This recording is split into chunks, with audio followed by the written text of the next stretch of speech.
আপনারা মিটিং করতে দিচ্ছেন? পুলিশ এই কথা বলার পরে পুলিশ কোনো পদক্ষেপ না নেয়, ওরা পুলিশকে কাটে এসে আমাকে বেধড়ক মারধর করে। আমি দৌড়ে যাই, দৌড়ে জানার পরে আমাকে পিছিয়ে দিয়ে মারধর করে। পরে আমি পুলিশ বাক্সে ঢুকি, পুলিশকে বলি প্লিজ হেল্প মি। আমাকে বলতে আছে আপনাকে কি সেভ করবো। এই কথা বলার পরে আমি বেরে আমি এই কোনা এসে মন্ত্রণালয়ের কোনা, এই হাইকোর্টের কোনা এসে এখানে আমার যে সন্তানরা আছে তাদেরকে আমি ফোন করছি। তো জনাব তারেক রহমান স্যারকে আমি বলবো, স্যার আজকে আমাকে মারা না, একজন শহীদের বাবাকে মানি আপনাকে মারা। একজন শহীদের বাবার গায়ে হাত দেওয়া, আপনি শহীদের রক্তের বিনিময়ে আজকে ক্ষমতা আসছেন।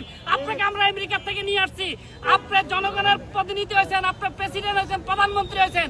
আমি আপনার কাছে আমি একজন শহীদের বাবা হিসেবে আমি এর বিচার চাই।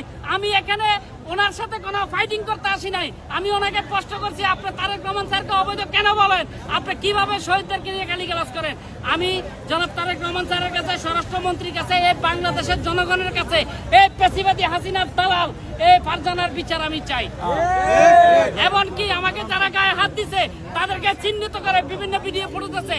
আজকে রাত্রের মধ্যে স্বরাষ্ট্রমন্ত্রী সাহেবকে বলবো আপনি তাদেরকে অ্যারেস্ট করেন। তাদের কে পাঠাইছে, কাদের নির্দেশে এখানে আসছে, আমি এটা জানতে চাই। দেশ বিরোধী ষড়যন্ত্রের অংশ হিসাবে শান্তা ফারজানা, তার স্বামী এবং সম্পূর্ণ এই গোষ্ঠীটাকে তারেক রহমানের সরকারকে জবাবদিহিতার আওতায় আনতে হবে। মনে রাখতে হবে, আপনারা জানেন না আওয়ামী লীগের যত টেলিগ্রাম গ্রুপ আছে, যতগুলো মিটিং হয়, যেই মিটিংগুলোকে সরকারকে কিভাবে উৎখাত করা হবে সেই পরিকল্পনা করা হয়, প্রত্যেকটা মিটিং এ এই শান্তা ফারজানা এবং তার এই কোরআনগার জামাই যুক্ত থাকে। সুতরাং আওয়ামী লীগ দিল্লি থেকে ফান্ডিং করে শান্তা ফারজানা এবং এই আওয়ামী দূষরদেরকে জুলাইয়ের বিরুদ্ধে দাঁড় করাতে চেষ্টা করছে। সুতরাং তারেক রহমান অনুরোধ করবো সালাউদ্দিন আহমেদ ভাই, দ্রুত সময়ের ভিতর এই ঢাকা মেডিকেল থেকে এদেরকে গ্রেফতার করেন, অন্যথায় আমরা একজনই মেডিকেল ছাড়বো না।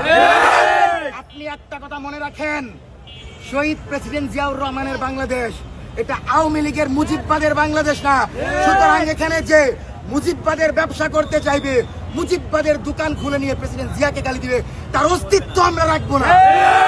সুতরাং আমার এই শহীদ পরিবার, এই শহীদ ভাইটা যার সন্তান চলে গেছে, সে জানে যে তার সন্তানের জীবনের বিনিময়ে তারেক রহমান লন্ডন থেকে এসে প্রধানমন্ত্রী হয়েছেন। সালাউদ্দিন আহমেদ ভাই শিলং থেকে এসে স্বরাষ্ট্রমন্ত্রী হয়েছেন। সুতরাং তারা আমাদের অংশ। বিএনপি যদি আমাদের অংশ হয় তাহলে বিএনপির দ্রুত সময়ের ভিতর উচিত হবে এই আয়াসকে দেখতে আসা এবং এই শান্তা ফারজানা তার জামাই সহ এই সকল আওয়ামী দূষরদেরকে গ্রেফতার করে বিচারের মুখোমুখি করা। সুতরাং আমাদের কর্মসূচি হচ্ছে, যতক্ষণ পর্যন্ত শান্তা ফারজানাকে গ্রেফতার করে না হবে, তার জামাইকে গ্রেফতার করে না হবে এবং এই হামলাকারীদেরকে প্রকাশ্যে গ্রেফতার করে আমাদের সামনে দিয়ে হেঁটে হেঁটে না নিয়ে যাওয়া হবে, ততক্ষণ পর্যন্ত আমরা এই জায়গায় জুলাইয়ের সকল সংগঠন, জুলাই ঐক্য সহ সকল সংগঠনকে আহ্বান করব, দ্রুত সময়ের ভিতর আপনারা ঢাকা মেডিকেলের সামনে অবস্থান নেন। যে কোনো মূল্যে আওয়ামী দূষর শান্তা ফারজানাকে গ্রেফতার করতে হবে। শান্তা ফারজানাকে গ্রেফতারের আগে আপনারা কি এখান থেকে কেউ যাবেন?